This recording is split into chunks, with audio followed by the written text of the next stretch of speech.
Hello everybody and thank you for joining me. This is Ciara from Ciara T Designs and today I have a video for you on the ScrapbookPal YouTube channel. So let's jump right in. So I am making this super adorable A2 sized card, and to start I have a piece of distress watercolor cardstock and I'm going to use a few Oxide sprays and Winterberry from the holiday set number 2 Mica sprays that Tim Holtz released. I also have Spun Sugar and Kitsch Flamingo in the Oxide spray. And you can see there that I brought in my distress sprayer just to add a little water to get some movement in my background. And between the layers, I am going to heat set it just to stop my colors from blending and kind of set the background, because I like the drippy look. I quite enjoy that look. So I didn't really want a very smooth look.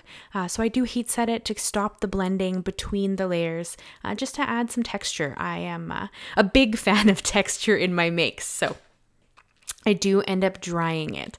And then I go in with a second layer and just add a little bit more color and a little bit more oxidation with the water there, and then go in and heat set it again.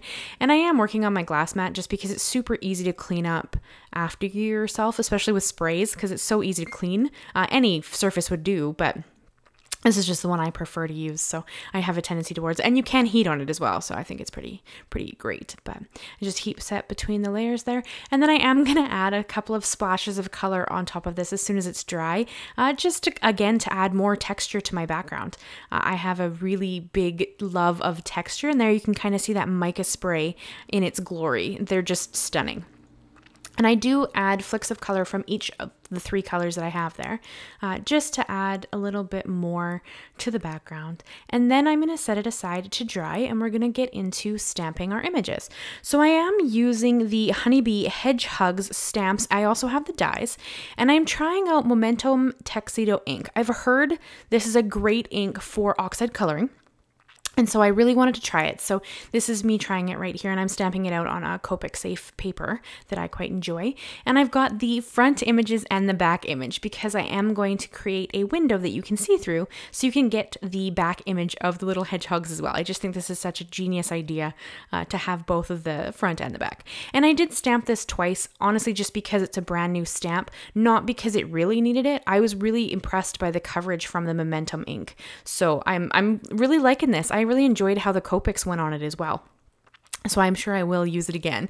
And I love Copic coloring, so I tended to use that quite a bit in my makes. And then we're going to jump right into the coloring. So for my hedgehogs, for their spiky bit, their hair, their back, I'm not really sure what exactly it's called, I kind of did more of a stippling effect. So for my colors, I'm going to go in with E50, E51, E53, E57, and E49. And I'm just stippling the colors on top of each other to kind of try to create some variation so that there are lighter areas and darker areas within. I didn't really want to create too much shadowing or too much lines, simply because the image, like, it's supposed to look like little spikes, right? So I kind of just stippled in my multiple colors there, and that's kind of how I created their, it's not hair, but their little spikes. And you can see on the top image there, I did it the exact same way on their backs.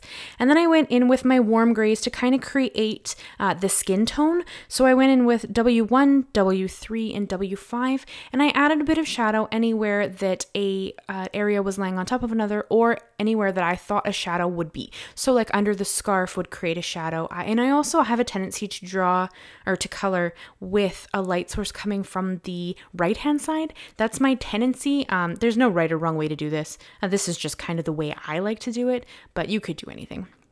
And I did also bring in, this is R20, and I added just a little bit of a pink color to give like a rosy cheek look because I thought it looked adorable.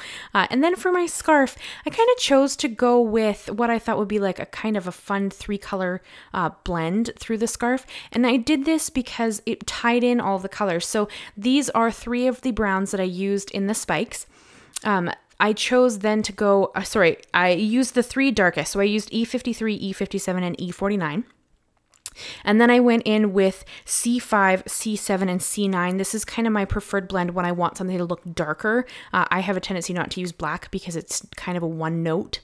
So I have a tendency to go in with these 3 colors to kind of create my dark color. And then I also went in with RV10, RV13, and RV52. And that was kind of tie in the background. So when I just repeated those throughout the scarf, I just layered them like one next to each other and then just created that pattern. And then I die cut out my little hedgehogs, or my little hedgehogs from this set, and then I adhered them together so you would get that front and back image. So of course on the back image you don't get the little scarf piece that's hanging off, but for how I'm going to do my window, that doesn't matter because you're not going to see it on the inside anyways. Because I'm going to have them kind of sitting on the little window. So it doesn't really matter that you can't, because that's not going to show. So I did trim this down about 1/4 of an inch on the top and the bottom because I wanted to add a gold mat to it. And you can see there in the top corner, I also cut out a gold circle that's going to go around to kind of frame in my circle when I cut it out. And I just used some circle dies out of my stash to create that. And here you can just see that I'm trimming it down a little bit to create a bit of a mat for my card. So I'm running out of gold foiled cardstock. And I really wanted to use it because I think that pink, brown, and gold look beautiful together. So I had to kind of doctor this piece a little bit to make it work with my frame, to frame my panel in. I think it looks great. And in the end, you can't tell. I mean, you guys know because I showed you. But in the end, you can't tell that the center of this is missing. So, and it's a great way not to waste a bunch of gold folded cardstock since, I mean, like I don't have a ton. So I think it's a great way to kind of use what you have for like scraps, but not waste what you might need. So I did cut the little circle out of the same gold foiled cardstock. And then here you can see I did run this through with the same circle die that I used to make the frame, and I cut out the circle, and I want to put this colored palette back, or colored panel circle back in just because it's gorgeous and I don't want to lose out on that beautiful coloring. So I did just adhere that into the center. But to diffuse that a bit, because it is quite a bold background, I'm going to add this vellum piece on the window so that you can have the hedgehogs be more the main focal is kind of what I'm aiming for. So I'm going to diffuse it a bit with that piece of vellum there. And I am just going to adhere everything down. I'm using my Barely Art glue because it's currently my favorite liquid glue, but any liquid glue would work for this for sure. I just prefer liquid glue because it gives me a minute to move stuff around, so it's definitely my preference. So I did adhere that little gold circle on there, and now I'm going to adhere this piece of vellum to the back. And you can't really see it there simply because I am adhering it to white. If you were adhering it to a colored cardstock, you would be able to see the glue, so it's something to kind of be aware of. But here you can't really see it, and honestly, I don't know that anybody would sit there and stare at that, even if you could. I don't really think it catches the eye that strongly, so I'm not too concerned about it, but that is what I opted to do.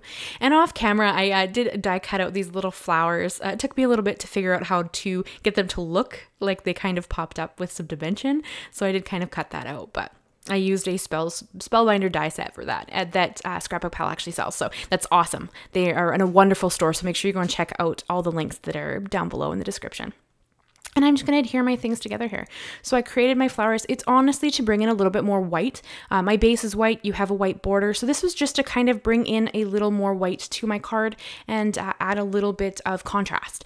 Also, you can see that I took one of the sentiments, Sending Hedgehugs, and I adhered that down. I white heat embossed that on some vellum to, again, tie in some white, but not take away too much from the background. That's kind of what I was thinking there. And I also did bring in some little glacier gems to put in the centers of the flowers just to add a little more shine because I can never resist. I'm a bit of a more is more creator, so I have a tendency not to know when to stop, but I think that it turned out really pretty.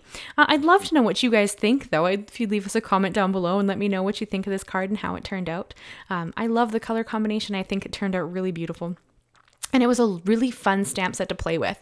I'll have to have more cards making with this because I have some other ideas coming. So it'll be really great. But I'm going to hold this up so you can see this card in all its glory. I think that it turned out stunning. You can see all that shimmer and shine and the mica spray in the background there and the little gems and the flowers. I just think it turned out really pretty. And then I'm going to open it so you can check out the inside of this little panel here. And I have a little bit of texture in there because I need to change my die cutting plates. But yeah, so it turned out really pretty. I'd love to know what you guys think. I'd love if you'd consider subscribing, leave us a comment, leave us a like. There's a lot of amazing creators on this channel, and I will see you guys again soon. Thank you so much. Bye-bye for now.